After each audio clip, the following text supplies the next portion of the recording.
Olá! Hoje temos aqui uma análise bem interessante, viu?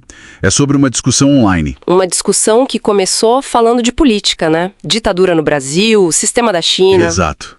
Mas acabou revelando outra coisa, sobre como a gente interpreta, ou às vezes não interpreta, o que lê. É isso aí, a dificuldade de entender o texto mesmo. E a nossa ideia aqui é destrinchar essa conversa. Entender como essa dificuldade pode complicar tudo, né? Principalmente em temas complexos. Com certeza. Bom, tudo começa com um comentário de Ivana Ko Godoy. Ela diz que viveu a ditadura no Brasil. E critica os mais jovens, né? Que opinam só com base no que leram. Isso. A frase-chave dela é: aquilo que você leu, eu vivi. Forte, né? A experiência pessoal como argumento final. Exato. E é aí que entra o Caio Oliveira. Ele responde com uma analogia, bem interessante por sinal. Como foi essa analogia? Vários chineses online. E esses chineses descreviam uma vida normal lá, sabe?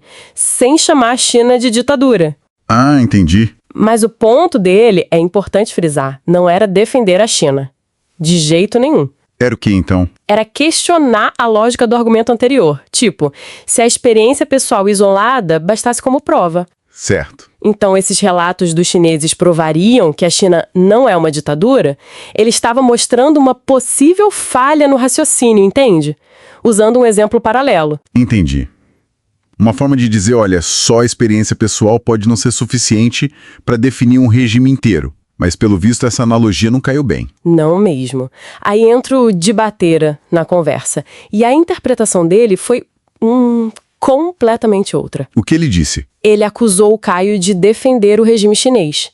Ignorou totalmente a estrutura lógica da analogia. Nossa, foi direto para a acusação. Sim. E não parou por aí. Desqualificou o Caio, perguntando a idade, dizendo: aposto que não viveu o regime militar, ataque pessoal mesmo. O famoso ad hominem. E ainda desviou do assunto, né? Totalmente.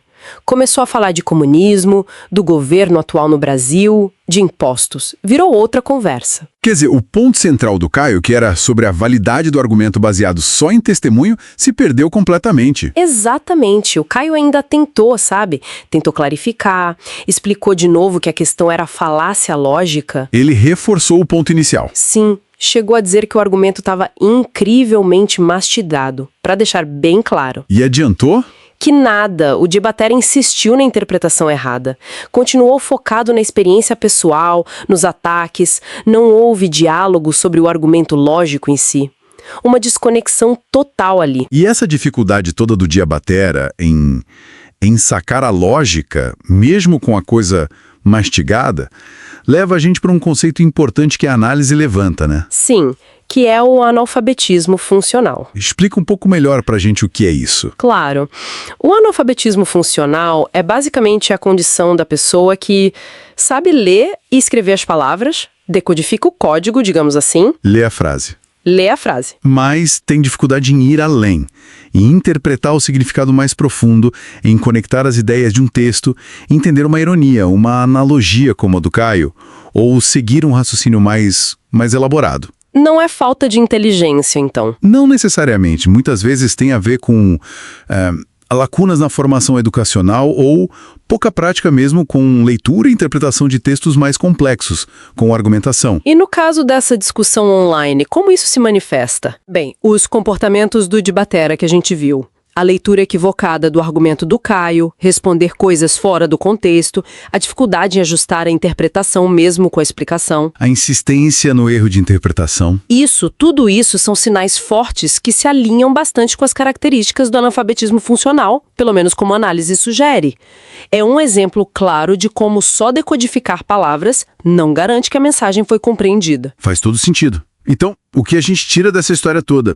Essa pequena troca online acaba sendo um microcosmo, né? Um retrato de um desafio bem maior. Exatamente. Mostra essa diferença fundamental entre ler as palavras na tela e realmente entender a intenção, a lógica que está por trás delas. E como essa falha de interpretação pode simplesmente destruir qualquer chance de um debate produtivo. Sem dúvida. E isso levanta uma questão importante para nossa reflexão, né? Considerando como são os debates online hoje em dia. Intensos. rápidos. Muito, cheios de afirmação e reação quase instantânea.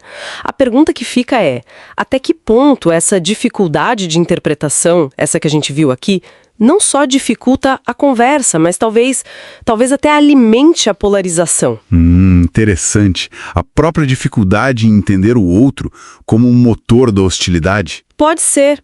Será que essa dificuldade em seguir a lógica do outro, em entender a argumentação, não é um dos fatores que impede a gente de achar pontos em comum, de chegar a algum entendimento sobre temas que são essenciais? Fica aí pra gente pensar.